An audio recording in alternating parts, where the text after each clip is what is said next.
Big TV భక్తి సమాచారం WhatsApp ఛానల్లో జాయిన్ అవ్వండి. అన్ని విశేషాలు ఎప్పటికప్పుడు తెలుసుకోండి. అలా ఆ ప్రసాదము ఈశ్వరానుగ్రహము కనుక ఎవరు ప్రసాదమును తిరస్కరించాడో వాడు ఈశ్వరుడు యొక్క అనుగ్రహాన్ని తిరస్కరించినట్లు లెక్క. ఈశ్వరానుగ్రహాన్ని తిరస్కరిస్తూ వెడితే ఈశ్వరుడు యొక్క ఆగ్రహమునకు గురవుతాం. అందుకే శివాలయంలో కూడా ప్రసాదాన్ని తిరస్కరించకూడదు. కానీ శివాలయంలో ప్రసాదం ఇచ్చినప్పుడు అది ఒక మారేడు దళమో ఒక పువ్వు అనుకోండి, అది పట్టుకుని చండీశ్వర స్థానం దగ్గరికి వెళ్ళాలి. వెళ్ళి ఆయన దగ్గరికి వెళ్ళి కొంతమంది చప్పట్లు కొడుతూ ఉంటారు. ఎందుకండి కొట్టారు అన్నారు అనుకోండి, ఆయనకి చెవుడండి అందుకని అలా కొడితే తప్ప ఆయన వినడంటారు. చాలా పొరపాటు. ఆయనకి చెవుడు మూగ అటువంటివి ఏం లేవు. ఆయన మహానుభావుడు, యోగనిష్టలో ఉంటాడు. ఎప్పుడు హృత్పద్మమునందు పార్వతీ పరమేశ్వరుల దర్శనం చేస్తూ కన్నులు మూసుకుని ఉంటాడు. ఆయన దగ్గరికి వెళ్ళి చిటిక వెయ్యాలి. అందుకే చిటికల చండీశ్వరుడు అంటారు. ఇలా చిటిక వేశాననుకోండి, ఆయన కళ్ళు విప్పుతాడు. ఇలా ఎందుకు రానా తపస్సు భగ్నం చేశావు, ఎందుకు చిటిక వేశావు అని ఇలా కళ్ళు విప్పుతాడు. వెంటనే మనకిచ్చిన ప్రసాదం ఆయనకి చూపించి, స్వామి శంకరుడు తినగా మిగిలిన ప్రసాదాన్ని నేను ఇంటికి పట్టుకెడుతున్నాను అనుగ్రహంగా, కానీ అది మీకు దక్కాలి అని చెప్పి శివుడి యొక్క శాసనం, మీరు అనుగ్రహించండి, దీన్ని ఇంటికి పట్టుకెడతానని ఇలా ఆయనకి చూపించాలి. చూపిస్తే ఆయన చూసి శుభం భూయా పట్టుకెళ్ళంటాడు. అప్పుడు ఆ ప్రసాదాన్ని ఇంటికి తెచ్చుకోవాలి. శివాలయంలో ప్రసాదాన్ని తెచ్చుకునేటటువంటి విధానం అది. అలా తెచ్చుకోవాలి. అంతేకాని అది మారేడు దళం లాంటిది అనుకోండి, శ్రీశైలం లాంటి క్షేత్రాల్లో అయితే ఒక మారేడు దళం అయితే దాన్ని నోట్లో వేసుకొని నవిలి మింగేస్తారు. కానీ ఇన్ని మారేడు దళాలు ఇచ్చారనుకోండి, ఏం చెయ్యాలి? నంది మీద పెట్టకూడదు. బాగా జ్ఞాపకం ఉంచుకోండి ఈ మాట. శివ నిర్మాల్యమునకు ఒక పెద్ద విశేషం ఉంది. శివ నిర్మాల్యము అంటే శివుడికి పూజించినటువంటి పదార్థం నేల మీద పడి ఉండగా తొక్కినా, దాన్ని దాటినా పూర్వజన్మలలో చేసుకున్న పుణ్యం, ఇప్పటి వరకు చేసుకున్నటువంటి పుణ్యం పోతాయి. అందుకే ఎవరు నందీశ్వరుడి మీద అలా పెట్టేస్తారో వాళ్ళ వల్ల పోతూ ఉంటుంది ఇతరులకు పుణ్యం. ఎందుకని వాడు నంది మీద పెట్టి వెళ్ళిపోతాడు. గాలి ఇసింది, ఆ మారేడు దళాలు కింద పడిపోయినటువంటి మారేడు దళాన్ని వెనక వెళ్ళిన వాడు తొక్కాడు. ఇప్పుడు ఆ పాపం ఎవరిది? ఇద్దరికీ వస్తుంది. కానీ ప్రధానంగా పాపం ఎవరిది? నందీశ్వరుడి మీద పెట్టిన వాడికి. నందీశ్వరుడి మీద పెట్టకూడదు. అతిభక్తి అన్న పేరుతోటి అఘాయిత్య పనులు చేయకూడదు. కొంతమంది తీసుకెళ్ళి శివాలయంలో అరటిపండు ఇచ్చారనుకోండి, ఓ ముక్క తీసి నందీశ్వరుడి యొక్క ఆ మూతికి రాసేసి వెళ్ళిపోతారు. అక్కడి నుంచి ఇంతంత ఈగలు బయలుదేరి ఆయన నోటి చుట్టూ ముక్కుల్లోకి వెడుతుంటాయి.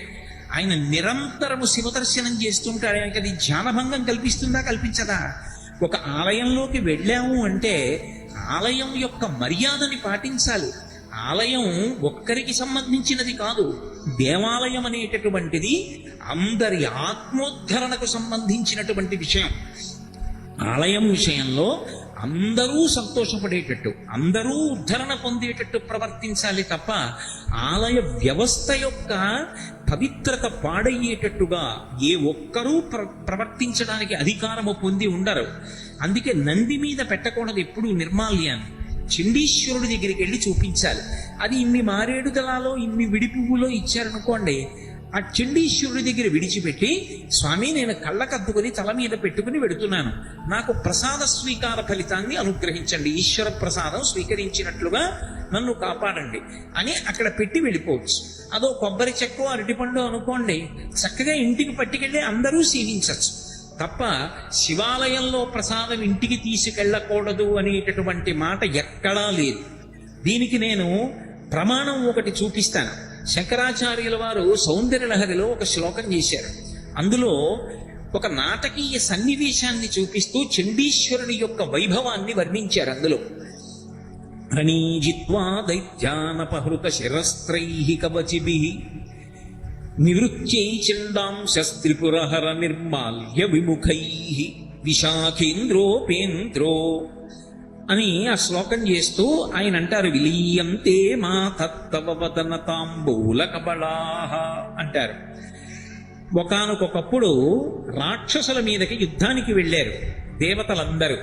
దేవతలకి నాయకత్వం ఎవరు వహిస్తారు అంటే దేవతా సైన్యమునకు నాయకుడు సర్వసైన్యాధిపతి సుబ్రహ్మణ్యేశ్వర స్వామి వారు. అందుకని సుబ్రహ్మణ్యుడిది నాయకత్వం. ఆయన నాయకత్వంలో వెళ్ళినప్పుడు రాక్షసుల్ని చంపడానికి ఆయన ఉపయోగించేటటువంటి ఆయుధం శూలం. ఆ శూలంకి పేరు శక్తి. అందుకే ఇప్పటికీ ద్రవిడ దేశంలో శక్తివేల్ అని పేరు పెట్టుకుంటారు. వేల్ అంటే ఆయుధం, వేలాయుధన్ అని వాళ్ళు పేరు కూడా పెట్టుకుంటారు.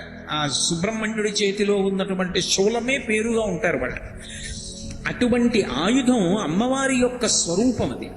ఇప్పుడు ఈ ఆయుధాన్ని పట్టుకుని సుబ్రహ్మణ్యేశ్వర స్వామి వారు రాక్షసులందరినీ సంహరించి దేవతలకి జయాన్ని సాధించారు. దేవతలకి ఉపద్రవం వస్తే దేవతలకు అందరికీ కూడా పరిపాలకుడు ఇంద్రుడు. ఇంద్రుడికి తమ్ముడు ఉపేంద్రుడు. ఉపేంద్రుడు అంటే వామనమూర్తి. వామనమూర్తిగా వచ్చిన వారు శ్రీ మహావిష్ణువు. వీళ్ళు ముగ్గురు ఎప్పుడూ కూడా దేవతా సైన్యాల్ని రక్షించి రాక్షసుల్ని పరిమారుస్తుంటారు. అందుకే విశాఖేంద్రోపేంద్రో శిశి విశిత కర్పూర శకలాహ అన్నారు. వీళ్ళు ముగ్గురు రాక్షసుల మీదకి యుద్ధానికి వెళ్ళారు. యుద్ధానికి వెళ్ళి యుద్ధంలో గెలిచారు. పరిగెత్తుకుంటూ వచ్చారు. ఎవరికి చెప్పాలి ఈ వార్త? తల్లిదండ్రులు ఇద్దరు పార్వతీ పరమేశ్వరులు పరిగెత్తుకుంటూ ఇంటికి వచ్చారు. ఆ వచ్చి తొందరగా వెళ్ళి చెప్పాలి. ఆ గెలవడానికి కావలసిన శక్తి అంతా ఎక్కడి నుంచి వచ్చింది? ఆదిశక్తి అమ్మవారు. అమ్మవారి నుంచి వచ్చింది. అమ్మవారి దగ్గరికి పరిగెత్తుకెళ్ళి చెప్పాలి, అమ్మ నీ అనుగ్రహంతో గెలిచాను రాక్షసుల్ని అని చెప్పాలి. అమ్మ దగ్గరికి పరిగెత్తుకెళ్ళాలంటే రణీజిత్వా దైత్యానపహృత శిరస్త్రై కవచిభి. వాళ్ళు శిరస్త్రాణాలు పెట్టుకున్నారు. శిరస్త్రాణాలంటే మీకు తేలిగ్గా అర్థం అవ్వాలంటే హెల్మెట్లు అనుకోండి. యుద్ధంలో వాడేటటువంటి శిరస్త్రాణం, శిరస్సును రక్షించుకోవడానికి పెట్టుకుంటారు, లోహంతో తయారు చేసినవి. అవి తీసి పక్కన పెట్టేశారు. కానీ కవచం విప్పుకోవాలంటే చాలా సమయం పడుతుంది. ఎందుకంటే అది చాలా గట్టి లోహంతో చేస్తారు. అదేమి మామూలు బట్టతో చేసింది కాదు. లోహంతో చేసి ఇనుము, ఉక్కు మొదలైన వాటితో చేసిన గుండీలు ఉంటాయి. వాటిని ఎంతో జాగ్రత్తగా అందులోకి పొదివి మిలితిప్పుతారు. అది విప్పుకోవాలి అంటే సహాయకుడి యొక్క పర్యవేక్షణలో ఒక సహాయకుడు సహాయం చేస్తుండగా జాగ్రత్తగా ఆ ఇనుము, ఉక్కుతో చేయబడినటువంటి గుండీలు విప్పి తిప్పుకుని పరమ బరువుగా ఉంటుంది. దాన్ని విప్పి ఒక చోట పెట్టాలి. అంతసేపు ఆగుదామంటే కుదరదు. ఎందుకని? గబగబా పరిగెత్తుకెళ్ళి అమ్మవారికి చెప్పాలమ్మా మేము విజయం సాధించామని. అందుకోసమని వీళ్ళు ముగ్గురు ఏం చేశారంటే అమ్మవారి దగ్గరికి వెళ్ళాలనేటటువంటి త్వరలో ఆ తల మీద పెట్టుకున్నటువంటి కవచాన్ని తీసి పక్కన పెట్టారు. కానీ ఆ తల మీద పెట్టుకున్న శిరస్త్రాణం పక్కన పెట్టారు. కవచం మాత్రం విప్పుకోలేదు. విప్పుకుంటే ఆలస్యం అయిపోతుంది.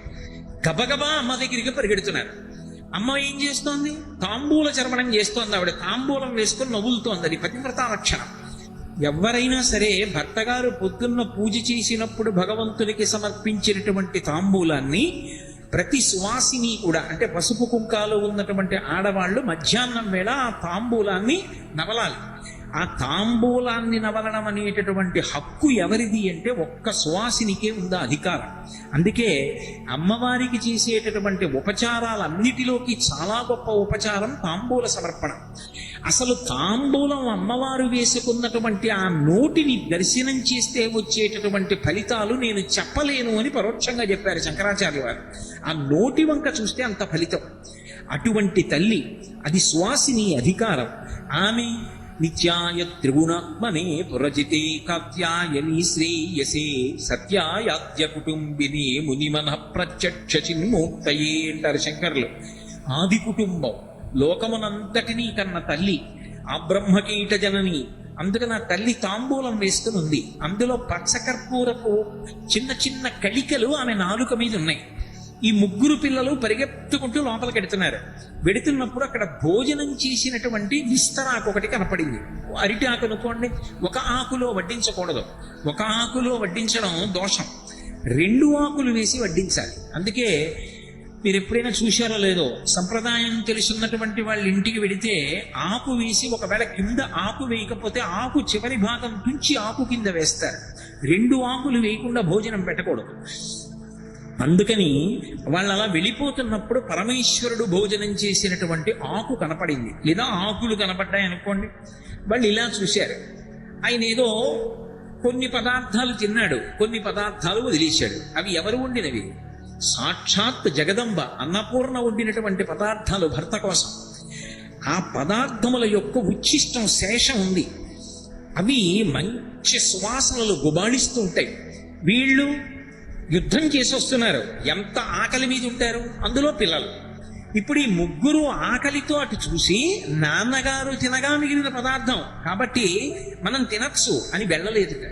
ఎందుకు వెళ్ళలేదు అంటే నివృత్యై చండాంశ త్రిపురహర నిర్మాల్య విముఖై, త్రిపురాసుర సంహారం చేసినటువంటి మహానుభావుడైనటువంటి శంకరుడు తన భార్య తన బిడ్డలు తినడానికి సహజంగా అధికారం ఉంటే కాదు అని చండీశ్వరుడికి ఇచ్చాడు అధికారం. నేను తినగా మిగిలిన పదార్థాన్ని ఓ చండీశ్వరుడా నువ్వు తినవచ్చు అని అధికారం ఇచ్చాడు. ఇంకెవరికీ అధికారం లేదని. అందుకని ఒకవేళ ఇలా చూసి అబ్బా ఎంత బాగున్నాయో అన్నారనుకోండి, మనసుతో తిన్నట్టు. అందుకని వాళ్ళు అసలు దాని వంక చూడకుండా ఇలా తల తిప్పేసుకున్నారట. నివృత్యై చండాంశ త్రిపురహర నిర్మాల్య విముఖై విశాఖేంద్రోపేంద్రో శిశి విశిద కర్పూర శకలాః విలీయంతే మాతస్తవ వదన తాంబూల కబళాః. వాళ్ళు పరుగు పరుగున వెళ్ళి పార్వతీదేవి ఒక ఆసనం మీద కూర్చుని తాంబూల చర్వణం చేస్తూ ఉంటే పక్కకి వెళ్ళి కూర్చుని అమ్మవారి ముఖం వంక, అమ్మవారి యొక్క నోరు వంక, తాంబూలపు ఎర్రటి రంగు వంక, ఆ తాంబూలంలో ఉన్నటువంటి ఆ తెల్లటి కర్పూర కలికల వంక ఆశ్చర్యంగా ఇలా చూస్తూ ఉండిపోయారట. సరే, ఇప్పుడు నేను సౌందర్యలహరి చెప్పట్లేదు కాబట్టి ఆ శ్లోకం యొక్క వైభవం ఏమిటి అన్నదాన్ని స్పృశించను. కానీ ఒక్క విషయం చెప్తాను. శంకరాచార్యుల వారు కూడా చండీశ్వరుడికి తప్ప పరమశివుడి యొక్క నిర్మాల్యాన్ని తీసుకునేటటువంటి అధికారం వేరొకరికి లేదు అని నిర్ధారించడానికే నివృత్యై చండాంశ త్రిపురహర నిర్మాల్య విముఖై అన్నారు. అందుకే అవి చండీశ్వరుడికి చెందుతాయి కనుక మనం ఎప్పుడైనా శివాలయానికి వెడితే, మళ్ళీ మళ్ళీ చెప్తున్నాను ఈ మాట, ఓ కొబ్బరి చెక్క కానీ అరటిపండు కానీ ఏదైనా ప్రసాదం ఇస్తే శివాలయంలో ప్రసాదం ఇంటికి తీసుకెళ్ళకూడదనేటటువంటి ధూర్త పాండిత్యంతో కూడుకున్న మాటలు చెప్పకూడదు. అది చండీశ్వరుడి దగ్గరికి తీసుకెళ్లి చిటిక వేసి ఆయనకి చూపించి ఆయన అనుగ్రహంతో ఆయన అనుమతితో వాటిని ఇంటికి తెచ్చుకోవాలి. తెచ్చుకుని తత్ప్రసాదాన్ని కుటుంబం అందరూ కూడా స్వీకరించాలి. కాబట్టి చండీశ్వరుడికి అంత గొప్ప అధికారం ఇచ్చాడు. అందుకే ఎక్కడ శివాలయం ఉన్నా సరే శివాలయంలో ఉత్తర దిక్కున చండీశ్వరుడు ఉంటాడు. నిర్మాల్యం అంతా కూడా ఉత్తర దిక్కుకు విసర్జించాలి, ఎందుకంటే చండీశ్వరుడి వైపుకు వెళ్ళిపోవాలి. అందుకే మీరు ఎప్పుడైనా శివాలయానికి వెడితే పానవట్టం ఎటువైపుకుందో అదే ఉత్తర దిక్కు అని గుర్తు. For more videos like this, subscribe Big TV channel.